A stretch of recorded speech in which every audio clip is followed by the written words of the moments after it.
ఇప్పుడు మన రాష్ట్రం అంతా జూబ్లీహిల్స్ నియోజకవర్గం గురించే మాట్లాడుకుంటాంది కదా.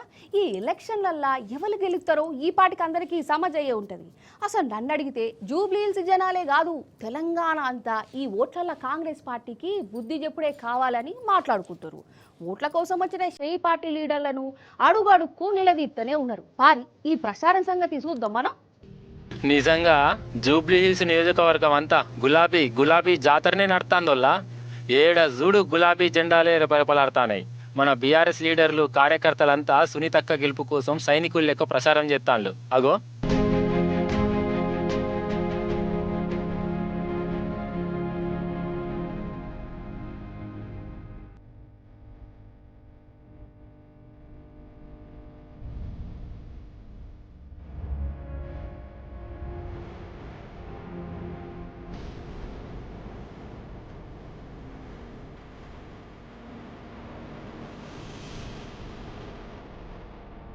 నిజం చెప్తున్నా, ఏ బస్తీవో ఏ ఇంటివో మాగంటి సునీతక్కను సొంత ఆడపడుచులు లెక్క చూసుకుంటుర్రు జనాలు. బీఆర్ఎస్ ను గెలిపించి చెయ్యి పార్టీకి గట్టి బుద్ధి చెప్తామని అంటుర్రు. లెక్కకైతే ఉప ఎన్నికలు వస్తే ఎక్కువ అధికార పార్టీ దిక్కే జనం ఓట్లెత్తారు. కానీ ఈ తాప గట్ల లేనే లేదు. కేసీఆర్ సార్ను జనం మళ్ళీ ఎంత ఓరుకుంటుర్రో, ఈ రేవంత్ అన్న పాలన ఎంత కూసబుచ్చుకుంటుందో లోకానికి ఎరక చేయాలని అందరు కంకణం కట్టుకున్నారు. వివిధ ప్రాంతాల్లో పనిచేసుకొని బతికేటువంటి పేద దిగువ మధ్యతరగతి కుటుంబాలు మధ్యతరగతి కుటుంబాలు చాలా ఎక్కువ ఉంటాయి. సో వీళ్ళందరికీ అవసరమైనటువంటి వసతులు కానీ వీళ్ళకి అవసరమైనటువంటి సేవ కానీ గోపీనాథ్ గారి కాలంలో జరిగిందనేటువంటి భావన ప్రజలకు చాలా బలంగా ఉంది.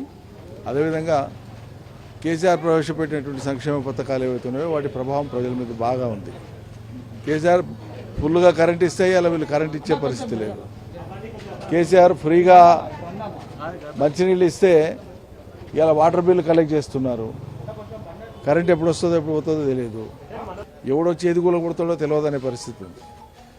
కట్టించింది కేసీఆర్, కూలగొట్టేది రేవంత్.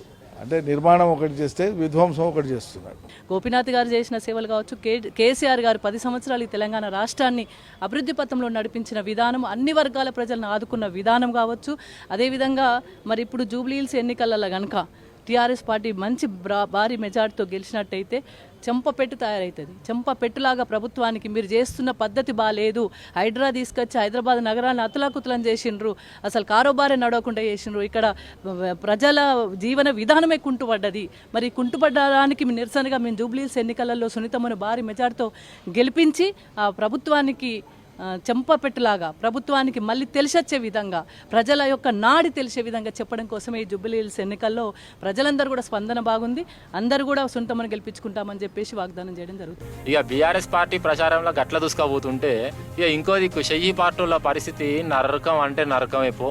వాళ్ళకి వచ్చిన కష్టం పగోలకు కూడా రావద్దనిపిస్తుంది నాకే. ఓట్ల కోసం తిరుగుతున్న లీడర్లను జనం ఎక్కడికక్కడ నిలదీస్తాన్లు, నడి బజాట్ల కడిగి వారెత్తాన్లు. ఈ హైడ్రా ఏంది, గరీబోళ్ళ ఇండ్లు ఊలగొట్టుడు ఏంది, హైదరాబాద్ను ఆగం చేసుడు ఏంది, అసలు పాలన ఏది, స్కీములేవి అనుకుంటా ఇంటికి వచ్చిన వాళ్ళను గట్టిగా అరుచుకొని మరీ వెళ్ళగొడతారు.